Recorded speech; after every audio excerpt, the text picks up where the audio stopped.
ఈరోజే చైత్రమాస సంకష్టహర చతుర్థి. ఎంతో పవిత్రమైన విశేషమైన రోజు ఇది. ప్రతి మాసంలో పౌర్ణమి తర్వాత వచ్చే చతుర్థి నాడు సంకటహర చతుర్థిని జరుపుకుంటారు. దీనిని సంకష్టహర చతుర్థి లేదా సంకష్ట చతుర్థి అని కూడా పిలుస్తారు. ఈ రోజున ఆ స్వామి వారిని నిండు మనసుతో ఆరాధిస్తే అన్ని సంకటాలు తొలగిపోతాయని గణపతి పురాణం చెప్తుంది. ప్రతి నెలలో కృష్ణపక్ష చవితి రోజు సంకష్టహర చతుర్థి వ్రతాన్ని ఆచరిస్తారు. మానవుల కష్టాల నుంచి గట్టెక్కించేది సంకటహర చతుర్థి వ్రతం. ఈ సంకష్ట చతుర్థి వ్రత మహత్యాన్ని తెలిపే ఈ కథలను విన్నా, చదివినా, చెప్పినా, వినిపించినా జన్మల పాపాలు తొలగి కోటి జన్మల పుణ్యం వస్తుంది. అన్ని ఆటంకాలు తొలగి ప్రతి పనిలోనూ మీదే విజయం కలుగుతుంది. మరి ఆ కథలేంటో ఇప్పుడు ఈ వీడియోలో తెలుసుకుందాం. ప్రళయకాలంలో శ్రీ మహావిష్ణువు నాభి నుంచి వచ్చిన తామర పువ్వుపై బ్రహ్మ అవతరించాడు. ప్రళయం అనంతరం విష్ణువు మేల్కొని జీవన సృష్టి కార్యకలాపాన్ని ప్రారంభించమని తన కొడుకైన బ్రహ్మను ఆదేశించాడు. బ్రహ్మ సృష్టి ఆరంభించాడు, కాని అంతా వక్రంగా ఉంది. అప్పటికి ఎన్నో కల్పాలలో సృష్టి చేస్తూ వస్తున్న బ్రహ్మకు ఈ పరిణామం ఆశ్చర్యాన్ని కలిగించింది. ఆలోచనలో పడ్డాడు బ్రహ్మ. అప్పుడు నారదుడు కార్యక్రమం ఆరంభానికి ముందు వినాయక పూజ చేయనందువల్లే ఈ వైకల్పికం వచ్చిందని గణేశ అర్చనం చేయమని బ్రహ్మకు బోధించాడు. ఇక బ్రహ్మ వినాయకుడి కోసం కఠోర తపస్సు చేశాడు.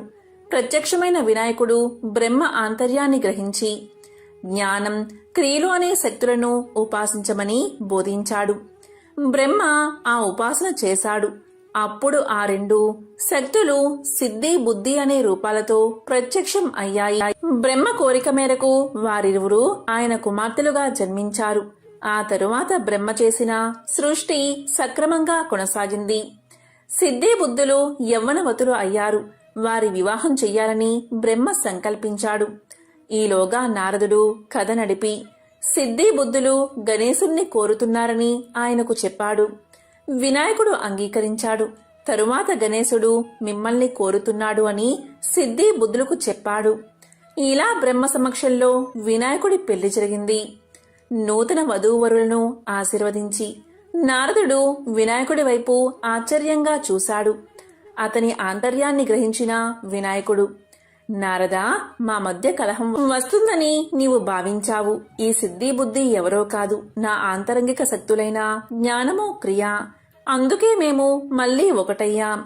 నీ కలహ చింతన లోకోపకారమైంది. భవిష్యత్ మానవుడు సిద్ధి, బుద్ధి సమేతుడైన నన్ను ఆరాధిస్తే వారికి సమస్త విజ్ఞాలు తొలగి సుఖశాంతులు కలుగుతాయని చెప్పాడు వినాయకుడు. ఒకానొక నాడు ఇంద్రుడు తన విమానంలో ఇంద్రలోకానికి వెళ్తూ ఉండగా అనేక పాపాలు చేసిన ఒకానొక వ్యక్తి ఆకాశంలో పయనించి ఆ విమానం పైన దృష్టి సారించాడు. అతని దృష్టి సోకగానే ఆ విమానం చటుక్కున భూమిపై అర్ధాంతరంగా ఆగిపోవడం జరిగింది. ఆ ఇంద్ర విమానం యొక్క అద్భుతమైన వెలుగుకి ఆశ్చర్యపోయిన ఆ దేశపు రాజు సూరసేనుడు గబగబా బయటకు వచ్చి ఆ అద్భుతానికి ఆశ్చర్యపోతూ తిలకించసాగాడు. ఇంద్రుని చూసి ఎంతో సంతోషానికి లోనైన మహారాజు ఆనందంతో నమస్కారం చేశాడు. అక్కడ విమానం ఎందుకు ఆపారో కారణం అడిగాడు. అప్పుడు ఇంద్రుడు, ఓ రాజా, మీ రాజ్యంలో పాపాలు అధికంగా చేసిన వ్యక్తి ఎవరిదో దృష్టి సోకి విమానం మార్గమధ్యలో అర్ధాంతరంగా ఆగింది అని చెప్పాడు. అప్పుడు ఆ రాజు, అయ్యా, మరి మళ్లీ ఆగిపోయిన విమానం ఎలా బయలుదేరుతుంది అని అడగ్గా అప్పుడు ఇంద్రుడు ఇలా చెప్పాడు. ఇవాళ పంచమి, నిన్న చతుర్థి. నిన్నటి రోజున సాయంత్రం వరకు ఎవరైతే ఉపవాసం చేసి సంకష్టహర గణేశ వ్రతాన్ని చేస్తారో వారి పుణ్యఫలాన్ని నాకిస్తే నా విమానం తిరిగి బయలుదేరుతుంది అని చెప్పాడు. అదేవిధంగా సంకష్టహర చతుర్థి వ్రతం యొక్క మహత్యాన్ని తెలిపే కథలను ఇలా చెప్పడం ప్రారంభించాడు ఇంద్రుడు. పూర్వకాలంలో కృతవీర్యుడు అనే మహారాజు ఉండేవాడు.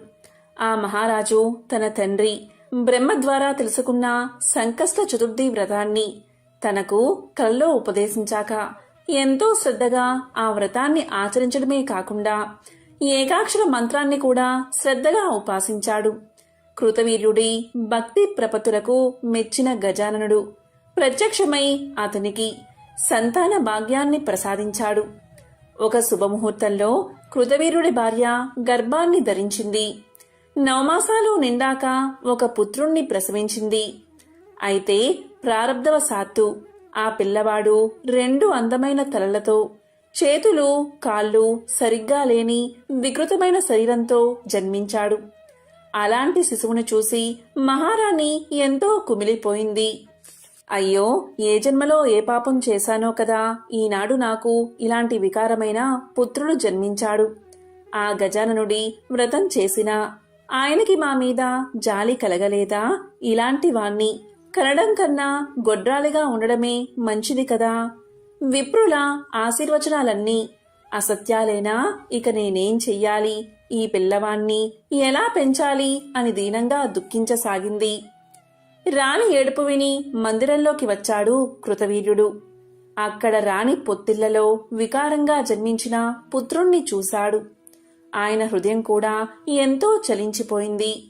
2 చేతులు పైకెత్తి, ఓ గణనాథ, ఇదేనా నీ భక్తుడికి నీవిచ్చే వరం? నిన్ను ఒక్కసారి స్మరిస్తేనే సకల పాపాలు తొలగిపోతాయి అంటారే. మరి నేను ఎంతో శ్రద్ధాభక్తులతో నిన్ను ఆరాధించాను కదా. నేనేం పాపం చేశాను స్వామి? ఇన్నాళ్ళు సంతానం కోసం ఎదురు చూసినందుకు ఇదా ఫలితం అని విలిపించాడు. అప్పుడు మంత్రులు, పురోహితులు అక్కడికొచ్చి కృతవీర్యుణ్ణి అతడి భార్యని ఓదారుస్తూ ఇలా పలికారు. మహారాజా, కర్మగతిని ఎవరూ తప్పించలేరు. లోకంలో శ్రీరాముడు, ధర్మరాజు లాంటి వాళ్లే ఎన్నో కష్టాలు పడ్డారు. ఇక మానవులమైన మనమెంత? మీరిలా ఎంత బాధపడ్డా మీ కుమారుడికి పూర్తి అవయవాలు వస్తాయా? ఏదైనా కాలానుగుణంగా ప్రాప్తించాల్సినవే అని హితబోధ చేశారు వారు. వారి మాటలతో కృతవీర్యుడు కొంత శాంతించాడు. నెమ్మదిగా తాను ధైర్యాన్ని తెచ్చుకుని భార్యను కూడా ధైర్యం తెచ్చుకోమని చెప్పాడు. క్రమంగా ఆ దంపతులు పిల్లమాడి భారాన్ని గజాననుడికే వదిలేసి ఆ బాలుడికి యథోచిత సంస్కారాలు చేశారు. ఎంతో మంది విప్రులకి, పండితులకి, బీద సాదలకి అన్న వస్త్రదానాలు చేశారు. ఇలా 11 రోజులు గడిచాక తమ కుమారుడికి కార్తవీర్యుడు అనే పేరు పెట్టారు. నగరమంతా ఉత్సవాలు జరిపించారు. అందరికీ దాన ధర్మాలు చేశారు. ఎంతో ప్రేమగా పిల్లాన్ని పెంచసాగారు. ఆ విధంగా 12 సంవత్సరాలు గడిచాయి. ఒకనాడు దత్తాత్రేయుల వారు కృతవీర్యుడి ఆస్థానానికి వచ్చారు. దీంతో మహారాజు ఆయన్ని ఘనంగా స్వాగతించి అతిథి మర్యాదలు చేసి గౌరవించాడు. దత్తాత్రేయుల వారు సుఖంగా కూర్చున్నాక ఆయన పాదాల మీద పడి, మహాత్మా, మీ రాకతో మా రాజ్యమెంతో పవిత్రమైనది. మా జీవితాలు ధన్యమయ్యాయి. మీలాంటి పుణ్యాత్ముల దర్శనం దుర్లభం. ఎంతో పుణ్యం చేసుకుంటే గాని మీ దర్శనం లభించదు. స్వామి, నన్ను, నా కుటుంబాన్ని, నా రాజ్యాన్ని ఆశీర్వదించండి అని కోరాడు. ఇక దత్తాత్రేయుల వారు చిరునవ్వుతో ఇలా పలికారు. రాజా, నేను నీ కుమారుణ్ణి చూద్దామని వచ్చానయ్యా. ఏడి, ఇటు తీసుకురా అని అనగాని కృతవీర్యుడు పరిజనుణ్ణి పంపించి వికలాంగుడైన తన కుమారుణ్ణి దత్తుల వారి దగ్గరికి తెప్పించాడు. స్వామి కార్తవీర్యుణ్ణి పరిశీలనగా చూశాడు. అప్పుడు కృతవీర్యుడు, మహానుభావా, నేనెంతో తపించి గణేశుణ్ణి ఆరాధించి ఆయన మంత్రాన్ని కఠోర దీక్షతో ఆచరించాను. ఆ ప్రభువుకి నా మీద దయ కలగలేదో ఏమో, ఇలాంటి అంగవికలుడైన పుత్రుణ్ణి ప్రసాదించాడు. నా దురదృష్టం గురించి ఇంకేం చెప్పను. నాలాంటి అభాగ్యుడు లోకంలో ఇంకెవడూ ఉండడు. దయచేసి నా కుమారుడి అంగవైకల్యం తొలగిపోయే దారి చూపించండి స్వామి. జన్మ జన్మలకి మీకు రుణపడి ఉంటా అని దీనంగా ప్రార్థించాడు. అప్పుడు దత్తాత్రేయుల వారు ఇలా పలికారు. మహారాజా, నీవేం బాధపడకు. ఇప్పుడే నీ కుమారుడి గురించి, అతడి భవిష్యత్తు గురించి ధ్యానంలో చూశాను. నీ పుత్రుడు సామాన్యుడు కాదు. అసమాన పరాక్రమవంతుడుగా ఈ విశ్వంలో ఎంతో పేరు తెచ్చుకుంటాడు. లోకంలో ఉన్న రాజులందరినీ ఓడించి భూమండలానికి సార్వభౌముడు అవుతాడు. ఇక నీ కుమారుడికి అంగవైకల్యం ఎందుకు కలిగింది అంటే ఆనాడు సంతానం కోరి నీవు సంకష్ట చతుర్థి వ్రతాన్ని ఆచరించే సమయంలో రాత్రిపూట చెయ్యాల్సిన జాగరణ విషయంలో కొంత అశ్రద్ధ చూపావు. శుద్ధ ఆచమనం లాంటి కొన్ని నియమాలను అస్సలు నువ్వు పాటించలేదు. దాంతో వ్రతానికి లోపం కలిగింది.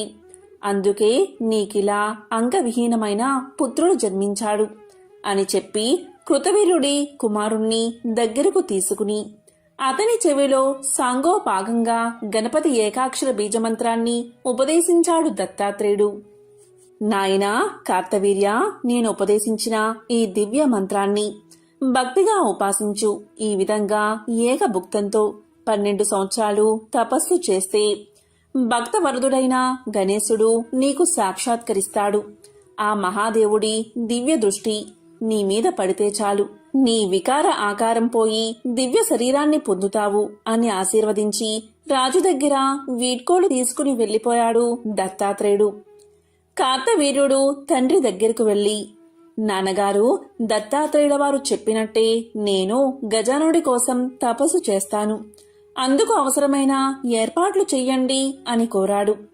అందుకు కృతవీర్యుడు ఎంతో సంతోషించి సమీపంలో ఉన్న అరణ్యంలో ఒక చక్కని ప్రదేశంలో ప్రశాంతమైన ఆశ్రమాన్ని నిర్మింపచేశాడు. తపస్సు నిర్విఘ్నంగా చేసుకోవడానికి తగిన ఏర్పాట్లు చేసి సేవకుల ద్వారా తన కుమారుణ్ణి ఆ ఆశ్రమానికి చేర్చాడు. అలా ఆశ్రమం చేరిన కార్తవీర్యుడు ఒక శుభముహూర్తంలో దత్తులవారు ఉపదేశించిన మంత్రాన్ని శ్రద్ధగా ఉపాసించడం ప్రారంభించాడు. కఠోరమైన దీక్షతో కార్తవీర్యుడి తపస్సు సాగిపోతుంది. ఎండకి వానకి చలికి చలించకుండా అలాగే గణేశ మంత్రాన్ని ధ్యానిస్తున్నాడు. క్రమంగా 12 సంవత్సరాలు గడిచిపోయాయి. ఒక శుభముహూర్తంలో కార్తవీర్యుడు తపస్సు చేస్తున్న ప్రదేశానికి ఎదురుగా ఉన్న సరోవరం నుంచి ఎర్రటి పగడంలాంటి వర్ణంతో ప్రకాశిస్తూ గజాననుడు ప్రత్యక్షమయ్యాడు. మృదు మధురమైన స్వరంతో ఇలా పలికాడు, నాయనా కార్తవీర్య, నీ కఠోర తపస్సుకి మెచ్చాను. క్రూర మృగాలు సంచరించే ఈ భయంకరమైన అడవిలో ఏమాత్రం భయపడకుండా 12 సంవత్సరాలు దీక్షగా తపస్సు చేశావు. నీకు వరాలు ఇవ్వడానికే వచ్చాను. ఏం కావాలో కోరుకో అన్నాడు గజాననుడు. గజానుడి దివ్యస్వరం ధ్యాననిష్టలో ఉన్న కార్తవీర్యుడికి వినిపించింది. నెమ్మదిగా కళ్ళు తెరిచాడు. ఎదురుగా కనిపించిన గజాననుడి పాదాల మీద పడిపోయాడు. తన కన్నీటితో ఆయన పాదాలు కడిగాడు. దేవాదిదేవా గణనాథ, నీ దివ్య పాద పద్మాల మీద నాకు స్థిరమైన భక్తిని ప్రసాదించు. ఇక నాకు ఏ కోరిక లేదు. అయితే నా వికృత రూపాన్ని చూసి నా తల్లిదండ్రులు ఎంతగానో కుమిలిపోతున్నారు. వారి సంతోషం కోసం నాకు అందరిలాంటి శరీరాన్ని అనుగ్రహించు అని పలికాడు. అతని మాటలకు నవ్వుకున్న గజాననుడు వెంటనే సూక్ష్మ రూపాన్ని ధరించి కార్తవీర్యుడి ఉదరంలోకి ప్రవేశించాడు. అలా స్వామి ప్రవేశించిన వెంటనే కార్తవీర్యుడికి అంగవైకల్యం తొలగిపోయి దివ్య దేహం ప్రాప్తించింది. నవయువకుడిలా మారిపోయాడు. 2 చేతుల స్థానంలో 1000 చేతులు వచ్చాయి. ధీరుడిగా నిలబడ్డ ఆ కార్తవీర్యుణ్ణి చూసి దేవతలంతా ఆశ్చర్యపోయి పూలమాల కురిపించారు. ఆ విధంగా గణేశ వర ప్రభావంతో మహాబలవంతుడైన కార్తవీర్యుడు ఉత్సాహంతో దిక్కులన్నీ అదిరిపోయేలా ఒక్కసారి సింహనాదం చేశాడు. ఆ ధ్వనికి సమస్త రాజలోకం గడగడలాడిపోయింది. లోకాలన్నీ ఉలిక్కి పడ్డాయి. ఒకేసారి 500 బాణాల్ని ప్రయోగించగల సామర్థ్యం కార్తవీర్యుడికి కలిగింది. కార్తవీర్యుడి సహా బాహువుల్ని దర్శించి ఆశ్చర్యపడిన దేవతలంతా కిందకి దిగి గణేశ వరప్రసాదుడైన అతనితో ఇలా పలికారు, కార్తవీర్య, నీవెంతో గొప్పవాడివి. నీకెక్కడా తిరుగులేదు. నిన్ను స్మరిస్తే చాలు పోయిన వస్తువులు ద్రవ్యం తిరిగి దొరుకుతాయి. సకల లోకవాసుల బాధల్ని తొలగించగలిగే సామర్థ్యం నీకు లభిస్తుంది. ఈ కల్పాంతం వరకు నీవు జీవిస్తావు అని దీవించి తిరిగి వెళ్లిపోయారు దేవతలు. ఇక కార్తవీర్యుడి ప్రతిభా విశేషాలు భూలోకంలో ఉన్న రాజులందరికీ తెలిసింది. అందరూ తమంత తామే ఆయన దగ్గరకు వచ్చి సామంతులుగా ప్రకటించుకున్నారు. ఎన్నో విలువైన కానుకలు సమర్పించారు. తరువాత కార్తవీర్యుడు తన దగ్గర పోగైన సంపదతో తాను తపస్సు చేసిన ప్రాంతంలో అందమైన గణపతి విగ్రహాన్ని ప్రతిష్ఠించాడు. తాను ప్రతిష్ఠించిన స్వామికి ప్రమాణ గణపతి అన్న పేరు పెట్టి నిత్యం భక్తి శ్రద్ధలతో అర్చించసాగాడు. నాటి నుంచి ఆ దివ్యక్షేత్రం ప్రమాణ క్షేత్రం అనే పేరుతో సుప్రసిద్ధమైంది. ఆ క్షేత్రంలో చేసే తపస్సు సద్యో ఫలితాల్ని ఇస్తుంది. అక్కడే పూర్వం ఆదిశేషుడు భూభారాన్ని మోసే సామర్థ్యాన్ని, సర్వజ్ఞత్వాన్ని 1000 పడగల్ని గణేశుడి అనుగ్రహంతో పొందాడు. ఆ విధంగా తనకు వరాలు లభించిన ఈ క్షేత్రం మీద ప్రేమతో అక్కడికి వచ్చి తాను కూడా ఒక గణపతి ప్రతిమని స్థాపించాడు. ఆ మూర్తికి ధరణీధరుడు అనే పేరు. ఈ ధరణీధర మూర్తిని స్మరించిన వారికి సకల కార్యసిద్ధి కలుగుతుంది. కొంతకాలం తర్వాత కార్తవీర్యుడు తల్లిదండ్రుల్ని చూడడానికి 1000 బాహువులతో తన రాజ్యాన్ని చేరుకున్నాడు. అంగవైకల్యంతో వెళ్లిన కుమారుడు సహస్ర బాహువులతో మహాబలవంతుడిగా తిరిగి వచ్చేసరికి ఆ రాజదంపతులు ఎంతో ఉప్పొంగిపోయారు. ఆ రోజు రాజ్యమంతా ఘనంగా ఉత్సవాలు జరిపించారు. అడిగిన వారికి, అడగని వారికి విరివిగా దానాలు చేశారు. వారి ఆనందానికి అవధులు లేకుండా పోయాయి. తమకింత భాగ్యాన్ని ప్రసాదించిన దత్తాత్రేయుల వారికి, గజానుడికి హృదయపూర్వకంగా మనసులోని కృతజ్ఞతలు తెలుపుకున్నారు. రాజ్యంలో ఉన్న వేద పండితులు, పురోహితులందరూ విచ్చేసి కార్తవీర్యుణ్ణి, అతడి తల్లిదండ్రుల్ని సమంత్రకంగా ఆశీర్వదించారు. ఈ విధంగా ఇంద్రుడు సురసేన మహారాజుతో ఇలా అన్నాడు. సురసేన మహారాజా, విన్నావు కదా సంకష్టహర చతుర్థి మహిమ ఎంత గొప్పదో. ఈ వ్రత మహత్యం గురించి పూర్తిగా చెప్పడం సృష్టిలో ఎవరికీ సాధ్యం కాదు. సకల మానవాళికి మేలు కలిగించే ఈ వ్రతం కృతవీరుడి ద్వారానే ఈ లోకానికి తీసుకురాబడింది. ఇదెంతో పవిత్రమైనది. ఈ వ్రతం గురించి స్మరిస్తే చాలు సకల పాపాలు నశించిపోతాయి. ఈ వ్రతాన్ని చేయడం వల్లే రావణుడు మహావీరుడయ్యాడు. పాండవులు దీన్ని ఆచరించే కోల్పోయిన తమ రాజ్యాన్ని తిరిగి పొందారు. ఇక నీవు మా విమానం పైకెగిరే మార్గం చూడు అన్నాడు ఇంద్రుడు.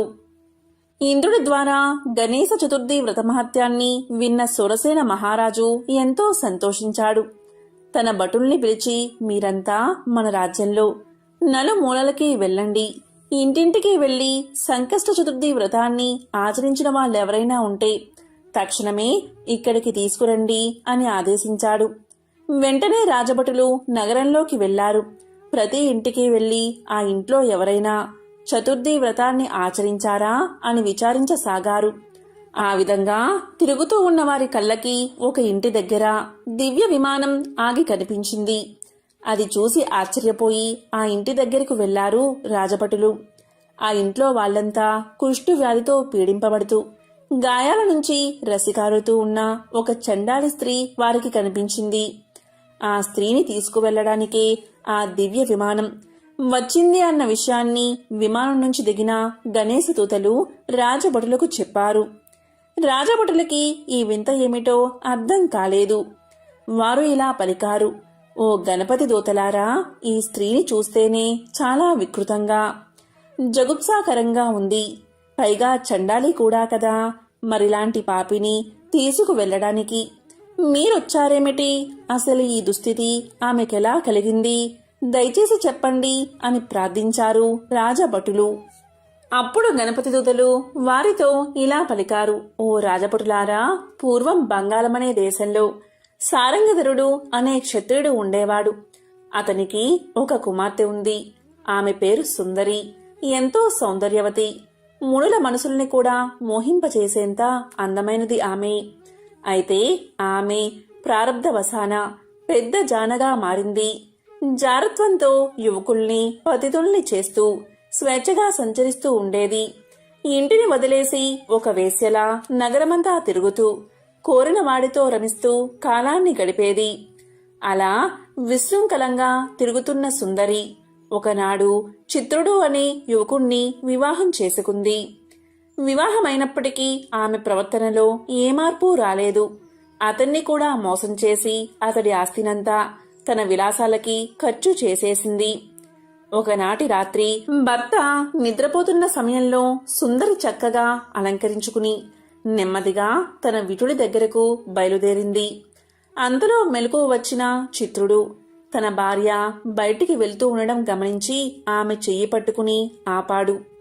ఓసి నీచురాలా, భర్తను నేనుండగా విటుడి కోసం వెళ్లి జారత్వం ప్రదర్శిస్తావా? నీకేమైనా బుద్ధుందా? నీవసలు సరైన ఆడదానివేనా అని తీవ్రంగా మందలించాడు. దీంతో భర్త మాటలు సుందరిలో ఉన్న ఆగ్రహాన్ని తట్టిలేపాయి. అప్పటికి తన ఆవేశాన్ని ఎలాగో ఆపుకుంది. కొద్ది రోజులు అయిన తర్వాత ఒకనాటి అర్ధరాత్రి చిత్రుడు నిద్రపోతున్న సమయంలో ఒక పెద్ద కత్తితో అతన్ని పొడిచి తన విటుడితో పారిపోయింది. మర్నాడు ఉదయం ఈ విషయాన్ని ఇరుగు పొరుగువారు తెలుసుకుని చిత్రుడి దీనస్థితికి జాలిపడి వారే అతనికి అంత్యక్రియలు చేయించారు.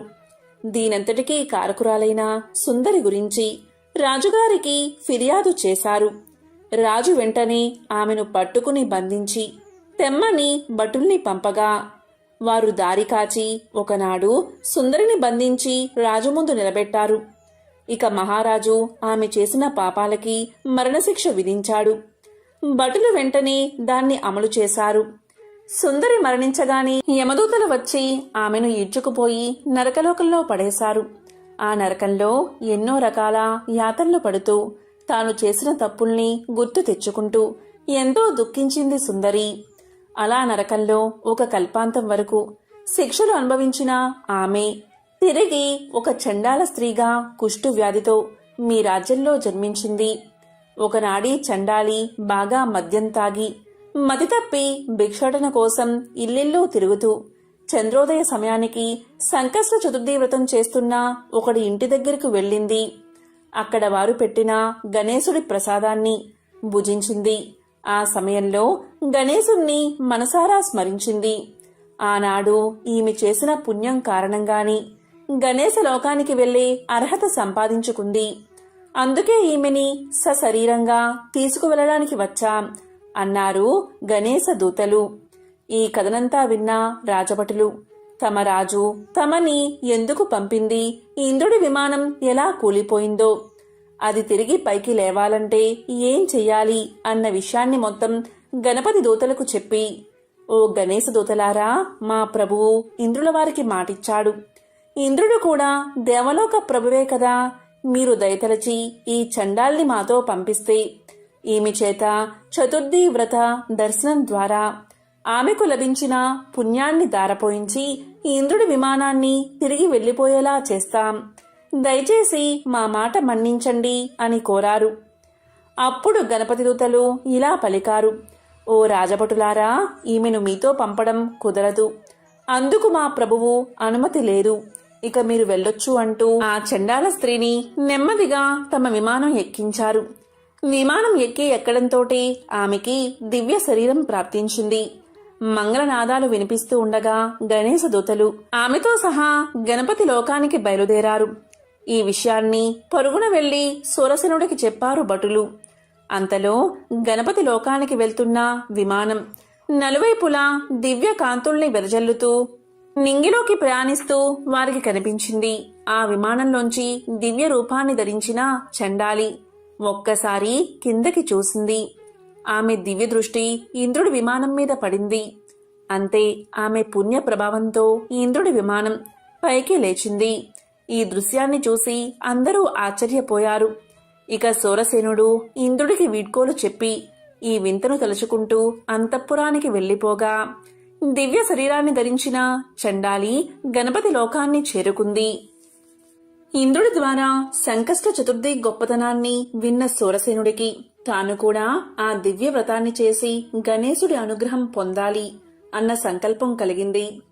తన మందిరానికి చేరుకుని వెంటనే కులగురువైన వశిష్ఠుల వారికి కబురు పెట్టాడు సూరసేనుడు. ఆయన రాగానే అర్ఘ్యపాద్యాలతో సత్కరించి, మహానుభావా, గురుదేవా, నేనిటీవలే ఇంద్రుడి ద్వారా సంకష్ట చతుర్థి వ్రతం గొప్పతనం తెలుసుకున్నాను.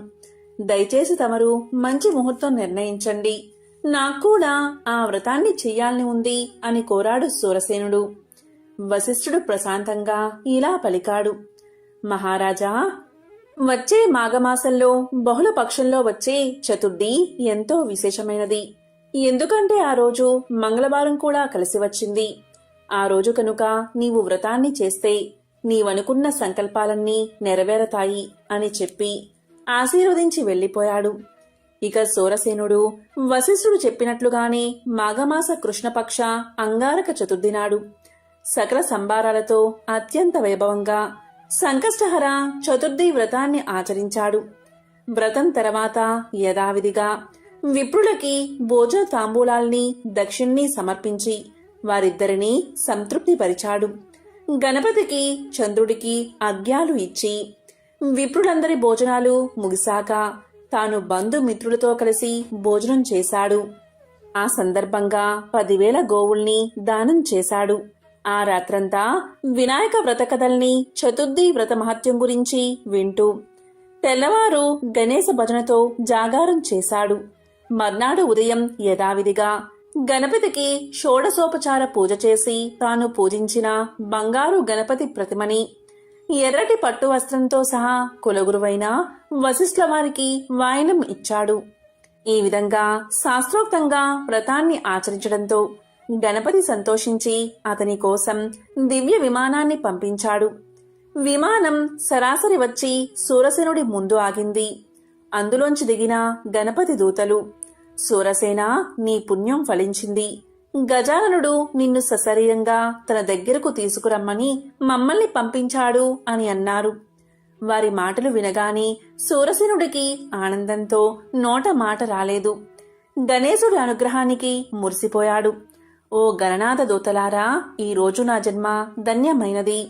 సకల దేవతలతో ఆరాధించబడే గజాననుడు నా కోసం విమానం పంపించాడు అంటే నేనెంత ధన్యున్నో కదా.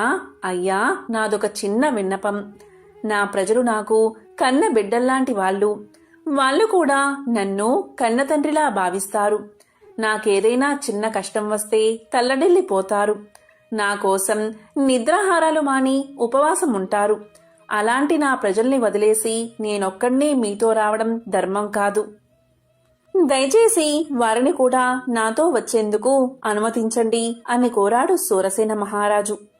సూరసేన, మా ప్రభువు నిన్ను మాత్రమే తీసుకురమ్మన్నాడు. అయితే నీవింత నిస్వార్థంగా ప్రజాక్షేమం కోసం అడుగుతున్నావు కనుక కాదనలేకపోతున్నా.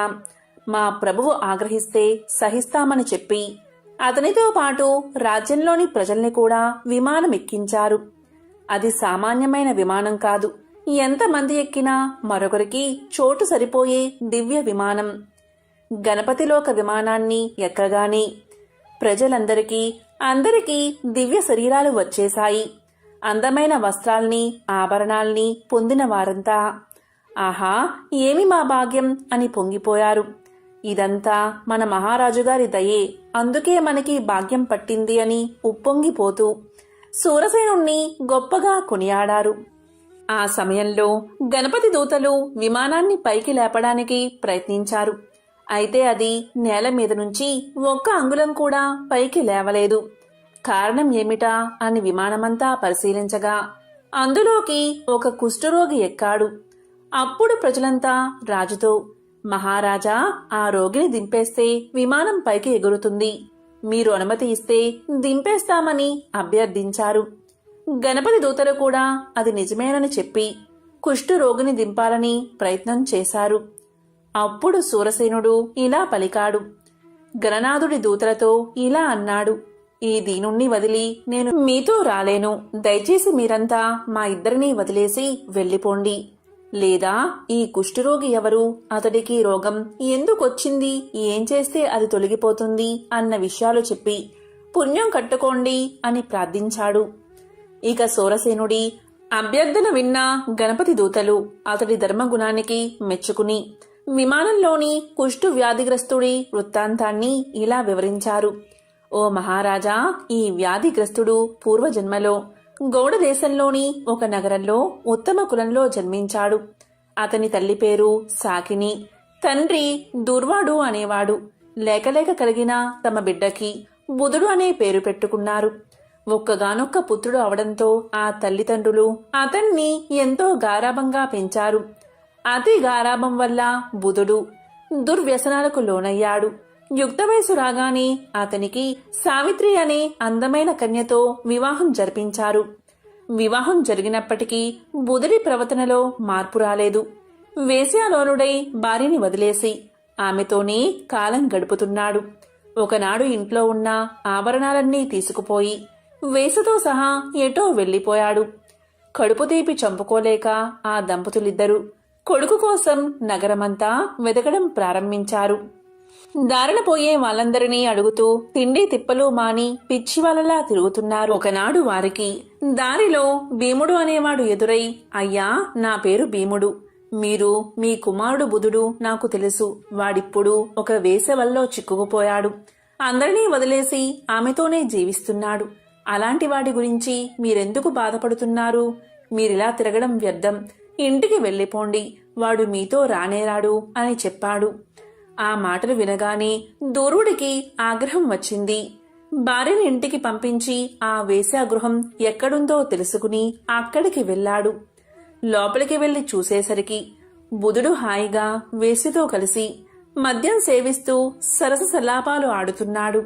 ఇక ఆవేశం ఆపుకోలేని దూర్వుడు, ఓరి దుష్టుడా, ఎంతో అల్లారు ముద్దుగా పెంచామే, మంచి పిల్లతో నీకు వివాహం కూడా చేశామే, నీకిదేం పాడుబుద్ధిరా, ఎందుకురా మమ్మల్నిలా క్షోభ పెడతావు, నీ పాపానికి ప్రాయచిత్తమే లేదు అంటూ శాపనార్థాలు పెట్టాడు. తండ్రి శాపనార్థాలు విన్నా బుధుడికి చిర్రెత్తుకొచ్చింది. తాగిన మైకల్లో వెనక ముందు చూడకుండా అక్కడున్న దుడ్డు కర్రను తీసి తండ్రి తలమీద గట్టిగా బాదాడు. ఆ దెబ్బకి దూర్వుడు రక్తం కక్కుకుని అక్కడికక్కడే ప్రాణాలు వదిలాడు. చచ్చిన తండ్రి శవాన్ని తీసుకువెళ్లి పక్కన ఉన్న కాలువలో పడేసి తిరిగి యథాప్రకారం వేసుతో రమించాడు. మర్నాడు ఉదయం కూడా బాగా తాగి అదే మత్తులో తన ఇంటికి వెళ్లాడు. అక్కడ తల్లి నిద్రపోతూ కనిపించింది. పశువులా మారిన బుధుడు కన్న తల్లిని కూడా చూడకుండా ఆమె నోట్లో గుడ్డలు కుక్కి కర్రతో కుట్టి చంపేశాడు. ఆమె శవాన్ని ఇంటి వెనుకన ఉన్న పొదలో పడేసి ఏమీ తెలియనట్లు వెళ్లిపోయాడు. ఆ మర్నాడు విషయం తెలుసుకున్న ఇరుగు పొరుగు వాళ్ళు వాళ్ళిద్దరి శవాలకి తామే దగ్గరుండి అంత్యక్రియలు నిర్వహించారు. ఇంత దుర్మార్గానికి ముడిగట్టిన బుధుడు ఏమీ తెలియని వాడిలా పక్క గ్రామంలో పుట్టింట్లో ఉన్న భార్య దగ్గరకు వెళ్లాడు. రాకరాక వచ్చిన భర్తను చూసి మురిసిపోయిన ఆ ఇల్లాలు అతన్ని చాలా గౌరవించింది. అతడు స్నానం చేసి వచ్చాక చక్కగా అన్నం వండి పెట్టింది. పాపాత్ముడైన బుధుడు ఎలాంటి చింత లేకుండా హాయిగా తిన్నాడు. ఆ రోజు రాత్రి బుధుడు ప్రశాంతంగా కూర్చున్నప్పుడు దగ్గరకు చేరి సపర్యలు చేస్తూ, నాదా, ఇకైనా మీరు మంచి మార్గాన్ని అనుసరించండి. మీరిలా ఇల్లొదిలి వేశ్యా వాటికలకి వెళ్తే వాళ్ళెంత బాధపడుతున్నారో తెలుసా? ఇరుగు పొరుగు వాళ్ళు నన్ను సూటిపోటి మాటలంటుంటే నేను తట్టుకోలేక ఇలా నా పుట్టింటికి వచ్చేసా. ఏదైనా కష్టపడి సంపాదించుకుంటే వచ్చే గౌరవం ఇలా మద్యానికి బానిసై తిరిగితే రాదు. దయచేసి నా మాట వినండి. ఇంటి పట్టునే ఉండండి. మా తల్లిదండ్రులు తీర్థయాత్రలకు వెళ్లారు. ఇక్కడ నేనొక్కదాన్నే ఉన్నాను. మీరు కూడా నాకు తోడుగా ఉండిపోండి. వారు తిరిగి వచ్చాక ఇద్దరం మీ ఇంటికి వెళ్దాం అని హితబోధ చేసింది. బుధుడికి భార్య మాట వినేసరికి చిర్రెత్తుకొచ్చింది. ఒసే, ఎంత ధైర్యమే నీవు! ఏదో భార్యవు కదా, చూసి పోదామని వస్తే నాకే నీతులు బోధిస్తావా? నా ఇష్టం, నేనెవరితో అయినా తిరుగుతాను, ఏదైనా చేస్తాను. చెప్పడానికి నువ్వెవరు? నా దారికి అడ్డొస్తే నీ ప్రాణాలు తీస్తా అన్నాడు. భర్త మాటలు విని సహనం చచ్చిన సుందరి తిరిగి ఆవేశంగా, మీరింతే, ఎంత చెప్పినా మారరు. కన్న తల్లిదండ్రులంటేనే మీకు లెక్కలేదు. ఇక నా మాటేం వింటారు అని పలికింది. ఇలా తనని ఎదిరించేసరికి బుధుడికి ఆగ్రహం వచ్చింది. వెంటనే ఆమెని పీక పిసికి చంపేశాడు. శవాన్ని యథాప్రకారం ఇంటి పక్కన ఉన్న పొదల్లో పారేసి వెళ్లి తిరిగి వేసి ఇంటికి వెళ్లిపోయాడు.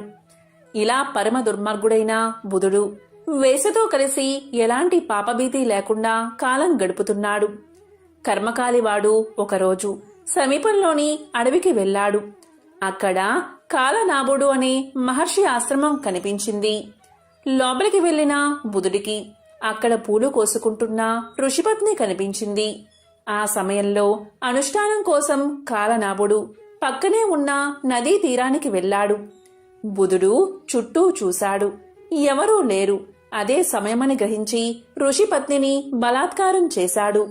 బుధుడి చేతిలో మానం కోల్పోయిన ఋషిపత్ని శారీరకంగా వాణ్ణి ఏమీ చెయ్యలేక ఎంతో కోపంతో, ఓరి త్రాష్టుడా, కామంతో కళ్ళు మూసుకుపోయి నా జీవితాన్ని నాశనం చేశావు. ఈ పాప ఫలితంగా వచ్చే జన్మలో నువ్వు కుష్ఠిరోగిగా జన్మించుగాక అని శపించింది. దాంతో భయపడిపోయిన బుధుడు తిరిగి వేసే ఇంటికే వచ్చేశాడు. ఆనాటి నుంచి అతని చెవుల్లో ఋషిపత్ని అన్న మాటలే వినిపించసాగాయి.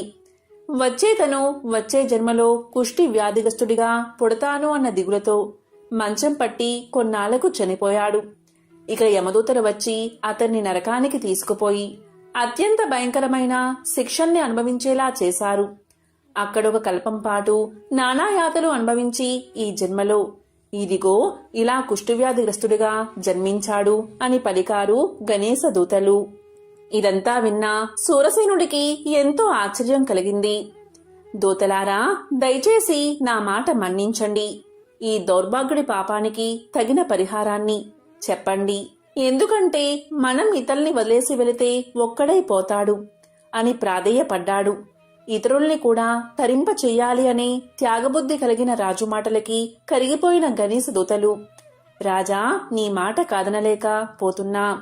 ఈ నికృష్టుడి పాపం పోవాలి అంటే గణేశుడి 4 అక్షరాల దివ్యనామాన్ని నీలాంటి ఉపాసకుడు వాడి చెవులు పఠిస్తే ఆ దివ్యనామ శ్రవణంతో వాడు చేసిన మహాపాపాలన్నీ నశించిపోతాయి అని చెప్పారు. ఇక సూరసేనుడు ఎంతో సంతోషించి వెంటనే ఆ కుష్ఠరోగి దగ్గరకు వెళ్లి అతని చెవిలో గజానన అనే 4 అక్షరాల గణపతి నామాన్ని పఠించాడు. మహిమాన్వితమైన గజానన నామం వినగాని ఆ కుష్ఠరోగి చేసిన పాపాలన్నీ నశించిపోయాయి. అందరూ ఆశ్చర్యంగా చూస్తూ ఉండగా అతడి శరీరం మీదున్న పుల్లన్నీ మాడిపోయి దివ్య శరీరం ప్రాప్తించింది. అందమైన యువకుడిగా మారిపోయాడు. మహారాజు ఎంతో సంతోషించాడు. అప్పుడు గణపతి దూతలు సునాయాసంగా విమానాన్ని పైకి లేపగా అందరూ కలిసి గణేశ లోకానికి చేరుకున్నారు. విఘ్నేశ్వరుడి వివాహానికి సంబంధించిన మరొక చిత్రమైన కథను ఇప్పుడు విందాం. మీరు ఎన్నడైనా వినాయకుడి పెళ్లి గురించి విన్నారా? వినాయకుడి తమ్ముడు సుబ్రహ్మణ్యం చాలా అందంగా ఉంటాడు. అన్నకంటే ముందు తమ్ముడి పెళ్లే కుదిరింది. అంగరంగ వైభోగంగా జరిగింది పెళ్లి. ఎక్కడెక్కడో దేవతలో సుబ్రహ్మణ్యుడి పెళ్లికి విచ్చేశారు. దాన్ని చూసిన తర్వాత వినాయకుడికి అనిపించింది, తనకు పెళ్ళైతే బావుంటుంది కదా అని. పెళ్లి హడావుడి తగ్గే వరకు ఆగి తరువాత అమ్మ పార్వతి ఖాళీగా కూర్చున్నప్పుడు ఆమె దగ్గరకు వెళ్లి నిలబడ్డాడు వినాయకుడు. ఇలా పలికాడు, అమ్మా, తమ్ముడి పెళ్లి చేశావు కదా, మరి నా పెళ్లి ఎప్పుడు చేస్తావు అని అడిగేశాడు. దీనికి పార్వతీదేవి దిగాలుగా తన ముద్దుల పెద్ద కొడుకు వైపు చూసింది. లోలోపలే బాధపడింది. చిన్నవాడు సుబ్రహ్మణ్యుడేమో ఎంతో అందంగా ఉంటాడాయే, దాంతో వాళ్లు పిలిచి పిల్లను ఇచ్చారు. మరి నువ్వేమో ఏనుగు తలతో పొడవాటి తొండంతో ఉంటివాయే. పోనీలే అంటే మేం ఎంత చెప్పినా వినక అందరూ పెట్టిన కుడుములు, ఉండ్రాళ్ళు, వడపప్పు తిని అందరూ పోసిన పానకం తాగి బొజ్జ పెంచావాయే. నీకు పిల్లనిస్తామని ఇప్పుడు ఎవరు ముందుకు రావట్లేదు కదా నాన్నా అని మనసులోనే బాధపడింది. అయినా ఈ సంగతి పిల్లవాడికి ఎలా చెబుతుంది? చిన్న బుచ్చుకుంటాడు కదా. అందుకని పైకి ఏమంది అంటే, బాబూ, నువ్వెళ్ళి పెళ్లి కూతురి కోసం ఒక కొత్త కోక, మంగళసూత్రాలు పట్టుకురా నాయనా, నేనేమో ఈలోగా పిల్లను చూస్తాను అని బుజ్జగించి పంపేసి ఊపిరి పీల్చుకుంది. అమ్మయ్యా, ఇప్పటికైతే సమస్య తప్పింది అనుకుంటూ. అయితే వినాయకుడికి ఇదేమీ తెలియదు కదా. వెంటనే ఆనందంగా తన ఎలుక వాహనమెక్కి భూలోకానికి వచ్చేశాడు. వచ్చి అలసిపోయి ఒక చెట్టు కిందున్న అరుగు మీద కూర్చున్నాడు. ఆ అరుగు చుట్టూతా ఏవేవో గింజలు పడి ఉన్నాయట. ఆ సమయంలో అక్కడి గింజలు ఏరుకు తినేందుకు అక్కడికి ఒక కోడిపుంజు వచ్చింది. వినాయకుడు దాన్ని చూసి, ఓ కోడిపుంజు, ఒకసారి ఇలారా అని పిలవగానే నన్ను పేరు పెట్టి పిలుస్తున్నారు ఎవరా అని దగ్గరకొచ్చింది కోడిపుంజు. చూడగా అక్కడ అరుగు మీద వినాయకుడు కూర్చుని ఉన్నాడు. దాంతో కోడిపుంజు సంతోషంతో ఉబ్బి తబ్బిబ్బైపోతూ గబాల దగ్గరకు వచ్చి రెక్కలు మడిచి నమస్కరిస్తూ, చెప్పండి స్వామి, కులాసానా, నన్ను పిలిచారెందుకు అని అడిగింది.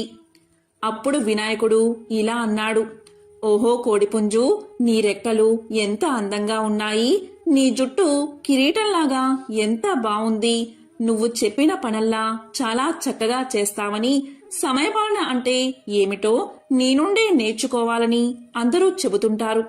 మరి నువ్వు నాకు ఒక పని చేసి పెడతావా? చకచకా వెళ్ళి నాకు కొత్త కోక తెచ్చిపెట్టు, మా అమ్మ నాకు పెళ్లి చేస్తుందట అన్నాడు. దానికి కోడిపుంజు, అంత పెద్ద స్వామి తన్ను పొగిడాడే అని సంతోషించింది. దానిది ఏముంది స్వామి, ఒక్క నిమిషంలో పెద్ద బజారుకెళ్ళి వినాయకుడి పెళ్లికి కొత్త కోక కావాలి అని అడిగి తెచ్చేస్తా స్వామి, ఇక్కడున్నట్లే వచ్చేస్తాను అని వేగంగా వెళ్లిపోయింది కోడి. అంతలో అక్కడ మొలిచి ఉన్న పచ్చగడ్డిని తినేందుకు గొర్రెపోతు ఒకటి అటుగా వచ్చింది. దాన్ని చూసి వినాయకుడు భలే మురిసిపోయాడు. ఈరోజు అన్నీ మంచి శకునాలే, నేను తిరగకుండానే అన్ని పనులు ఎలా అయిపోతున్నాయో చూడు అని సంతోషపడ్డాడు. ఓ గొర్రెపోతూ, నాకో పనిచేసి పెట్టరాదు, త్వరలో నా పెళ్లి జరగనున్నది, దానికోసం నువ్వు కంసాలి దగ్గరికెళ్ళి మంగళసూత్రాలు చేయించుకురా, వెంటనే వెళ్ళు అని చెప్పాడు. దానికి గొర్రెపోతూ, ఓహో అలానా స్వామి, అయితే మాకు పప్పన్నం దొరుకుతుందన్నమాట, ఇదిగో ఇప్పుడే వెళ్లి తెస్తాను, అందెంతలోకి మీరడిగారని చెప్పి ఇప్పుడే కంసాలి దగ్గరికి వెళ్లి పట్టుకు వచ్చేస్తాను చూడండి అంటూ వెళ్ళింది. వినాయకుడు అక్కడే ఓ కునుకు తీశాడు. ఆయన లేచి చూసేసరికి సాయంకాలమైంది. పోయిన వాళ్ళు ఇద్దరూ ఇంకా తిరిగి రాలేదు.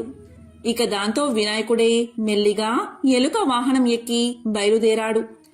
ఇద్దర్నీ వెతుక్కుంటూ కొంత దూరం వెళ్లేసరికి కోడిపుంజు కనిపించింది. ఏమే కోడిపుంజు, నా కొత్త కోక ఎక్కడా అని అడిగాడు దాన్ని. అప్పుడు కోడిపుంజు ఇలా పలికింది, స్వామి, మీకోసం కొత్త కోక తీసుకువస్తున్నానా, అంతలో అక్కడ నాకు ఒక జొన్నకంకి కనిపించింది. దాన్ని చూడగానే విపరీతంగా ఆకలి వేసింది. ఒక్క కంకి తినేసి వద్దామని మీ కొత్త కోకను పక్కన పెట్టి కంకి తినేసి వచ్చాను. అలా చేసేసరికి అక్కడ కోకలేదు. దాంతో ఇక మధ్యాహ్నం నుంచి దాన్నే వెతుకుతూ తిరుగుతూ ఉన్నానయ్యా అని చెప్పింది. దాంతో వినాయకుడు ఇలా అన్నాడు, చూడు కోడిపుంజు, నువ్వు కొత్త కోక తీసుకువస్తేనే నా పెళ్లి, అందుకని త్వరగా వెళ్లి వెతుకురా, లేకపోతే ఎలుక చేత నిన్ను కొరికించేస్తా, జాగ్రత్త అని బెదిరించాడు. దాంతో కోడిపుంజు కొత్త కోకో అని అరుచుకుంటూ ఆ కొత్త కోక కోసం ఈనాటికి వెతుకుతూనే ఉంది. పాపం ఆ అరుపేనట మనకు కొక్కరొక్కో అని వినబడేది. కోడిపుంజు కోక తేకపోయేసరికి ఇక సరేలే అని వినాయకుడు గొర్రెను వెతుకుతూ ఆ బజారు ఈ బజారు తిరిగాడట. అనుకున్నట్లుగానే గొర్రెపోతు ఎదురయ్యింది. స్వామి కోపంగా, ఏ గొర్రెపోతూ, నా తాలిబొట్టెక్కడా అనగానే అది వణికిపోతూ, స్వామి తమరు అడిగారని చెప్పగానే కంసాలి కనకయ్య తాలిబొట్టు చేసి ఇచ్చేశాడు. ఆ తర్వాత వస్తూ ఉంటే నాకు ఆకలి వేసింది. ఆ సజ్జ చేలో గడ్డి తిండు ఒక్క క్షణం ఏమారాను. అంతలోనా ఎవరో ఆ తాలిబొట్టు కాజేశారయ్యా అని భయపడుతూ చెప్పింది గొర్రెపోతూ. వినాయకుడికి మహా కోపం వచ్చేసింది. నువ్వు త్వరగా వెతికి తెచ్చివ్వు, నా పెళ్లి జరగాలి అంటే ఆ తాళి కావాల్సిందే అనేశాడు కోపంగా. అలాగే స్వామి అని గొర్రెపోతూ పాపం ఆనాటి నుండి ఈనాటి వరకు వంచిన తల ఎత్తకుండా ఆ తాలిబొట్టు కోసం వెతుకుతూనే ఉంది. అయినా ఏం చేస్తాం, ఈ రోజు వరకు కూడా అటు తాలిబొట్టు కాని ఇటు కొత్త కోక గాని రానేలేదు. దాంతో మరి వినాయకుడి పెళ్లి జరగనేలేదు. పైపెచ్చు వినాయకుడి పెళ్లికి 1000 విఘ్నాలు అన్న సామెత కూడా పుట్టింది. సంకష్టహర చతుర్థి వ్రతమహత్యాన్ని తెలిపే ఈ కథలను విన్నా, చదివినా, చెప్పినా, వినిపించినా జన్మల పాపాలు తొలగి కోటి జన్మల పుణ్యం వస్తుంది, సకల శుభాలు కలుగుతాయి. ఓం గజాననాయ నమః, ఓం లంబోదరాయ నమః, ఓం గం గణపతియే నమః.